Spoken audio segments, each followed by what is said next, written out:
Ayan, so nakasaksak na po yung unit natin, no? Then, yung ating power supply, adjustable regulator, yan. Saksak natin. Tingnan natin kung makakaroon siya ng standby. Ayan.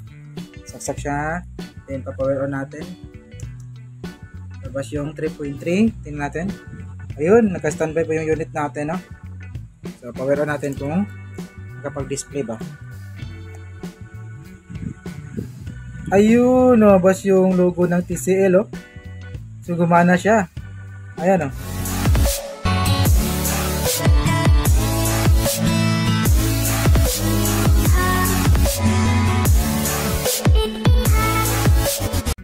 So, ayan, oh. Magandang araw sa inyo lahat, mga paps. And welcome back sa ating channel, no? So, sa araw na to, meron tayong ginagawa dito. Bali, medyo mahirap itong ginawa natin, no? Bali, isang TCL, maliit lang to. TCL 24 inch ata. So, ang problema nito, ayan o, napaandar na po natin to. Gumamit po tayo ng adjustable natin na power supply, no? Ayan, 3.3 yung nag-supply tayo sa may standby niya. Kasi may problema yung kanyang, 3.3 na standby supply. So, then, ito, ginawa natin, pinarwash din natin yung kanyang primary kasi meron nga problema. Dati, asan yung 5 wires natin dito? Ginawa natin dito dati, 5 wires to. Pero yung 5 wires na, ipinamahayan ng mga langgam. Then, ayun, nasira na. Then, wala tayong 5 wires. So, ang ginamit ito is, ito, 4 wires. Itong 5 wires, ano niya, katong guba niya.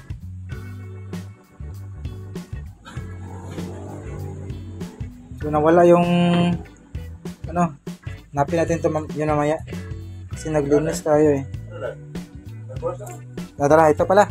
So, ito pala yung 5 wires niya na kinabit natin dati. Then ito, sira po yan, sumabog yung 5 wires natin. Ayun, naka-spark siya. Kasi dito namamahay yung mga langgam. Pati yung board niya, dito namamahay kaya nasira to.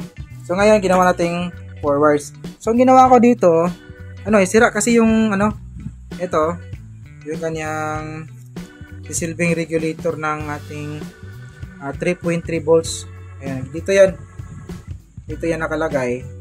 Then, yung papasok dito, 12 volts. Tapos, yung lalabas niya is papuntang 3.3 standby. So, sira to. Kasi nung pinarwires natin, yung lumabas dito is 1.2 lang. 1.2 tapos fluctuating pa siya. And then, yung pag 4 wires natin, meron ding isang problema. Medyo maraming problema ng unit na to. Instead of yung 12 volts niya, ayan.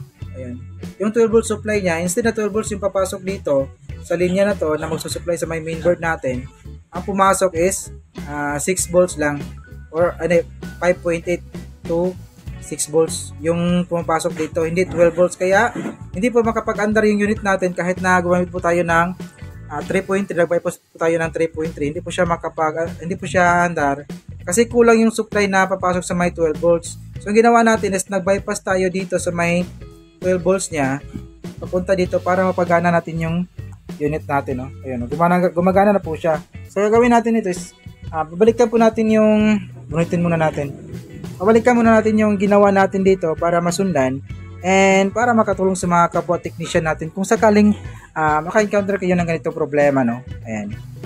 So, unang-una, tubakasin ko muna tong binaypass natin. And then, tatanggalin natin yung power supply board para malaman nyo na para makita nyo yung circuit nya kung bakit binaypass natin, no? Yun. Yan. So, ito mga paps, ito yung circuit natin, no? Ito yung capacitor na ginamitan natin ng 4 wires, yung kanyang secondary. Dito, bali, in-adjust po natin yung trimmer nya kasi nga yung ginawa natin na modify sa ating 4 wires, hindi po siya gumana. So, nag-adjust lang po tayong trimmer para makuha natin yung 12 volts na supply. So, dito tayo naglagay kasi ito yung kanyang 12 volts eh. And then, tingnan nyo itong circuit na to. Yan. Yung circuit na to ng 12 volts, marami siyang dadaanan eh. Ayan. Mula sa may diode, ito yung diode niya. Ito yung diode. Ayan. Punta ng positive ng capacitor, papunta dito. Dadaan siya dito sa may IC na to. And then, ito, papasok siya dito. Magsusupply siya sa may, sa may ito, sa yung board, yung maliit na board. So, natadala sa may standby voltage ito. Sunog kasi siya. Kaya pala mababa yung ano. Ayan. Papasok siya dito. Magsusupply sa board na to yung 12 volts. And then, para mapalabas yung kanyang 3.3 dito. Yung 3.3 niya ito. 3.3. Ito, 3.3. Ayan. Sundan natin yan. 3.3. So, level niya. Ito yung level niya. Ayan. So, yung tatlong paa dito. Ito. Ito yung 12 volts. Tapos, ito yung 3.3 ito. Ito yung 3.3. So, iwan ko lang, hindi ko naguguluhan din ako bakit kalahati lang po ng supply ng yung makapasok dito sa may 12 volts natin. Dito, okay naman yung 12 volts dito. Pero, kapag papunta na dito, ayan, papunta siya, dadaan siya ng diode, galing sa may chopper. Iwan ko lang kung bakit papuntang supply ng mainboard, maging kalahati yung supply niya, maging 5.8 na lang instead of 12 volts, kaya hindi pala siya makapag-andar. So, yung ginawa natin doon, yung bypass natin na kulay itim na wire, galing yan dito sa may diode natin to, sa may diode. Papuntang dito sa may paanang, papuntang 12 volts na papasok sa may mainboard natin. So, trial and error yung ginawa natin kung sakaling pumutok yung yung circuit natin is wala. Tiyo talaga to. Buti na lang at sumubok tayo na mag-bypass. Ayun, gumana na pagana natin yung unit, no? Pero kung kung ito kasi na kanina chinek ko, magsusupply din to sa susupply din siya sa may driver natin para sa backlight. Instead of ang dapat na supply is 12 volts, ang pumapasok lang nito is 6 volts. So hindi talaga siya gagana. So yung pagka-bypass natin, pati ito na-supplyan na rin ng 12 volts kasi connected yan Ayan connected po yan dito. Nasusupply yan. So ang pinagtataka ko lang kung bakit nangangalahati na yung supply na papasok sa may 12 volts natin kung dadaan siya ng regulator na to. Ayan, at saka isang diode diode na to, dual diode. So ginawa ko, nag-bypass na lang tayo at buti na lang at gumana naman yung ginawa natin, no. Ayan. So, babalik ko lang para makita nyo kung ano yung binaypass natin. Ayan. Babalik lang natin to. Wait. Ayan. So, babalik ko lang. Ayan. So, ito, hinang natin tong binaypass natin. Para i-check natin, para malaman nyo, para makita nyo na totoo yung sinasabi natin na kalahati lang po yung pumapasok dito sa may 12 volts natin. So ito mga paps, nakasaksak na yung natin, unit, tapos nakasaksak na rin yung regulator natin. Ayan na siya. Ayan. So out niya 3.3. So nakahang yung bypass natin, ito nakahang siya. Nakahang yan. So tingnan nyo, wala siyang standby kahit meron na siyang 3.3. So, okay na po yung kanyang standby dito, yun, Yan, meron na po tayong 3.3. Galing yan sa may regulator. Ayan. Pero wala pa rin siyang standby. Bakit wala siyang standby? Kasi, yung instead na, yung supposed to be na 12 volts na papasok dito, sa line na to, yung level niya. So, ito, 12 volts. Dapat 12 volts yung papasok dito. Ang pumapasok ngayon is 5.8 volts. Hindi talaga siya oscillate. Hindi siya makaandar. So, ginawa natin, itong bypass na to, ito yung magsisilbing bypass natin papunta dito para magkaroon ito ng supply na 12 volts. So, ito yung 12 volts sa may diode at saka filter natin. Yan yung 12 volts, So, pagpunta na dito, kalahati na lang yung supply, 5.8. So, babypass natin to para pagana natin yung unit. Ayan, so bunutin ko lang lahat ng para iwas-stress siya, tapos hihinang natin ulit yung bypass natin.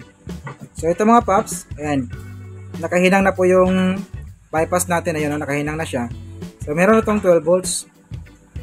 Ayan, meron siyang 12 volts. Then yung 3.3 pinawire on natin, meron na rin 3.3 dito.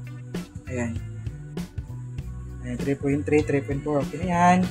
Then meron na rin siyang standby, meron na rin siyang standby. Pindutin natin. Tingnan natin kung konting angat. Ayun, gumana siya. So, goods. Okay yung unit natin sa pamamaraan na to, Buti na lang at hindi nasira, Pwede pala siya sa bypass, pero hindi ko rin-recommend sa lahat ng unit, no? Siguro sa circuit na to nagka-igi siya, pero iban ko lang sa mga ibang circuit kung gagana pa yung mga ganitong paraan. Pero at least sumubok tayo, no, 'di ba? Kung nang sumubok tayo, nag-success yung gawa natin. Pero problema natin kung saan tayo makakahanap ng 3.3 na pamalit sa may board na to. Siguro gagamit ako ng LDO. Kasi yung ganito natin, saka yung mga ganito, yung back converter natin. Ano boss kasi to step up step up converter to. Tapos ito naman, ito yung step down. Problema, sira nito.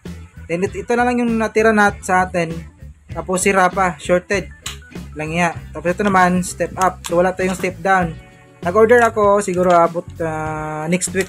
Next week na siguro yung darating, no? Kasi merong delay sa delivery. So at least sure na tayo na okay yung panel and gagana siya sa ganitong paraan. Kulang natin is ganito na lang yung step down back converter, no? Ayun. So ito yung gusto kong bahagi sa inyo. And sana kahit pa paano may nakuha kayong ideas din ginawa ngayon mga ka-tech, no? And kung nakatulong sa inyo yung video na to, huwag kalimutan mag-like, mag-comment at mag-subscribe na rin, no? And huwag kalimutan na i-like yung mga mag-subscribe sa ating channel kasi meron pa tayong mga maraming video na gagawin. Ayan. So hanggang dito na lang. Maraming salamat. Peace out.